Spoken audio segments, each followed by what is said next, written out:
Sir, ಎಲ್ಲ ರಾಜ್ಯಗಳ ಕಣ್ಣು ಕರ್ನಾಟಕದ ಮೇಲೇ ಇದೆ. ಏನಾದರೂ ಮಾಡಿ ಕರ್ನಾಟಕದಿಂದ ಇಂಡಸ್ಟ್ರೀಸ್ಗಳನ್ನು ಹೊರಗಡೆ ತಗೊಂಡು ಹೋಗಬೇಕು ಅಂತ ಕೆಲವರು ತಮ್ಮದೇ ಆದಂಥ ಆಮಿಷಗಳನ್ನು ಬೇರೆ ಬೇರೆ ರಾಜ್ಯದವರು ನಾವು ಅಷ್ಟು ಎಕ್ಸಂಪ್ಷನ್ ಕೊಡ್ತೀವಿ ಅಂತ ಹೇಳ್ತಾರೆ. ಈ ಸವಾಲನ್ನು ಹೇಗೆ ಎದುರಿಸ್ತಾ ಇದ್ದೀವಿ? ನೋಡಿ, ಯಾಕಂದರೆ ಎಸ್ಪೆಷಲಿ ಆಟೋಮೊಬೈಲ್ ಕ್ಷೇತ್ರದಲ್ಲಿ ಫಸ್ಟ್ ಯೂನಿಟ್ ಎಲ್ಲ ಕರ್ನಾಟಕಕ್ಕೆ ಬಂತು, ಆದರೆ ಸೆಕೆಂಡ್ ಯೂನಿಟ್ ಥರ್ಡ್ ಯೂನಿಟ್ಗಳು ವಾಪಸ್ ಕರ್ನಾಟಕದಲ್ಲಿ ಸ್ಥಾಪನೆ ಆದ್ರ ಮೇಲೆ ಕೆಲವುದೆಲ್ಲ ಬೇರೆ ಕಡೆ ಹೋದ ಆರೋಪಗಳು ಇದ್ವು. ಈಗ ನೋಡಿ, ಕೆಲವೊಂದು ಕಡೆ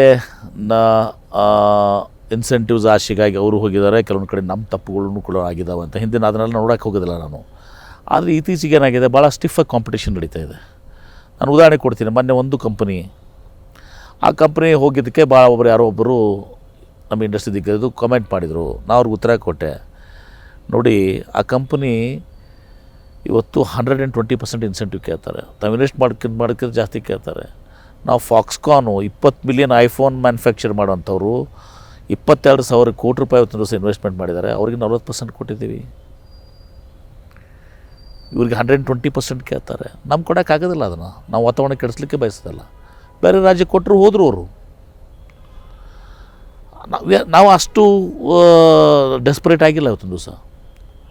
ಇವಾಗ ನಾವು ಸೆಮಿ ಕಂಡಕ್ಟರ್ ನಾವು ಕೊಡ್ತೀವಿ, 30% ಇನ್ಸೆಂಟಿವ್ ಕೊಡ್ತೀವಿ ಅಂತ, 50% ಕೇಂದ್ರ ಸರ್ಕಾರ ಕೊಡ್ತದೆ, ನಾವು ಕೊಡ್ತೀವಪ್ಪ. ಯಾಕಂದ್ರೆ ನಮಗಲ್ಲಿ ಬೇಕಾಗಿದೆ ಇವತ್ತು ದಿವಸ ಇಂಡಸ್ಟ್ರಿ. ಉಳಿದ ಕಡೆಯಿಂದ ನಮಗೆ ಆ ರೀತಿ ಕಾಂಪಿಟೇಟ್ ಮಾಡಿ ಬೇಡಷ್ಟು ನಮ್ಮ ಫೈನಾನ್ಷಿಯಲ್ ಡಿಸಿಪ್ಲಿನನ್ನು ಹಾಳು ಮಾಡಲಿಕ್ಕೆ ಅದಕ್ಕೆ ನಾವು ತಯಾರಿಲ್ಲ. ಹೀಗಾಗಿ ಇನ್ಸೆಂಟಿವ್ಸ್ ಕೆಲವರು ಕೊಡ್ತಾ ಇದ್ದಾರೆ, ಹುಚ್ಚುಚ್ಚರು ಇನ್ಸೆಂಟಿವ್ಸ್ ಕೊಡ್ತಾ ಇದ್ದಾರೆ. ಮನೆ ಒಬ್ಬರು ಹೇಳಿದರು, ಈ ರಾಜ್ಯ ನನಗೆ 38 ಲಕ್ಷ ರೂಪಾಯಿಗೆ ಲ್ಯಾಂಡ್ ಕೊಟ್ಟರು, ಏರ್ಪೋರ್ಟಿಂದ 20 ಕಿಲೋಮೀಟರ್, ನೀವು ಕೊಡ್ತೀರಾ ಅಂಥೇಳಿ. ನಂದೇ ಆಗೋದಲ್ಲಪ್ಪ ಅಂತೇಳಿ. ನ್ಯೂಸ್ ಫಸ್ಟ್, ನಿರ್ಭೀತಿಯಿಂದ ನಿಮ್ಮ ಪರವಾಗಿ.